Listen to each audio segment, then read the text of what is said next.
जय जय श्री राधे। आज आपको पितृपक्ष में सुनने वाली जोगे और भोगे की कहानी सुनाते हैं। इसको पितृपक्ष में जरूर सुनना चाहिए। तो चलिए कहानी शुरू करते हैं। पितृपक्ष की लोक कथा के अनुसार जोगे और भोगे दो भाई थे। दोनों अलग अलग रहते थे। जोगे धनी था और भोगे निर्धन। दोनों में परस्पर बड़ा प्रेम था। जोगे की पत्नी को धन का अभिमान था, किंतु भोगे की पत्नी बड़ी सरल हृदय थी।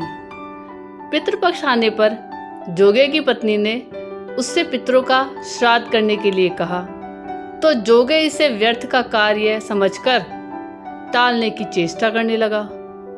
किंतु उसकी पत्नी समझती थी कि यदि ऐसा नहीं करेंगे तो लोग बातें बनाएंगे।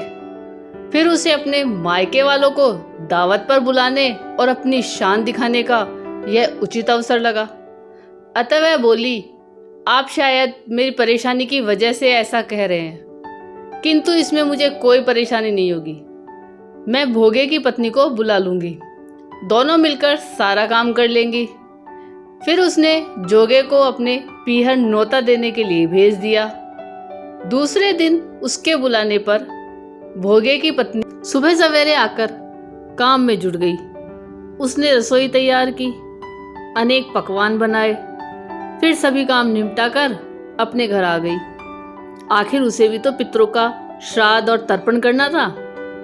इस अवसर पर न जोगे की पत्नी ने उसे रोका और न वह रुकी। शीघ्र ही दोपहर हो गई। पितर भूमि पर उतरे। जोगे भोगे के पितर पहले जोगे के यहाँ गए तो क्या देखते हैं कि उसके ससुराल वाले वहां भोजन पर जुटे हुए हैं। निराश होकर वे भोगे के यहाँ गए।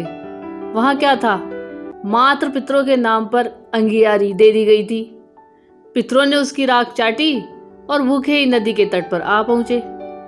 थोड़ी देर में सारे पितर इकट्ठे हो गए और अपने अपने यहाँ के श्राद्धों की बड़ाई करने लगे।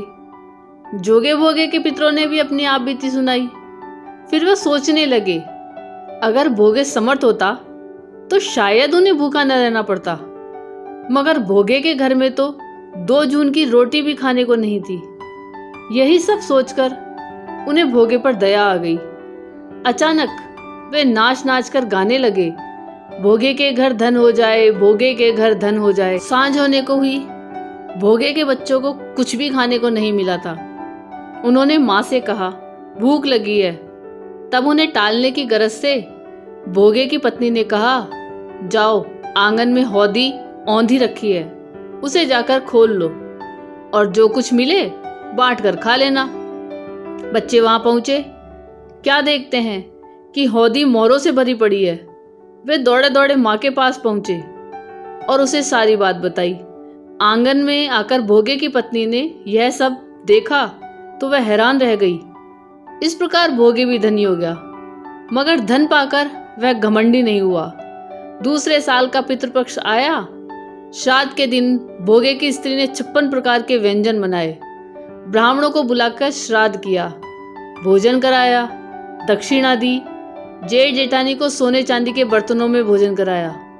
इससे पितर बड़े प्रसन्न तथा तृप्त हुए और उन्हें आशीर्वाद से कुल का कल्याण हुआ। ये होती है पितृपक्ष में कहानी।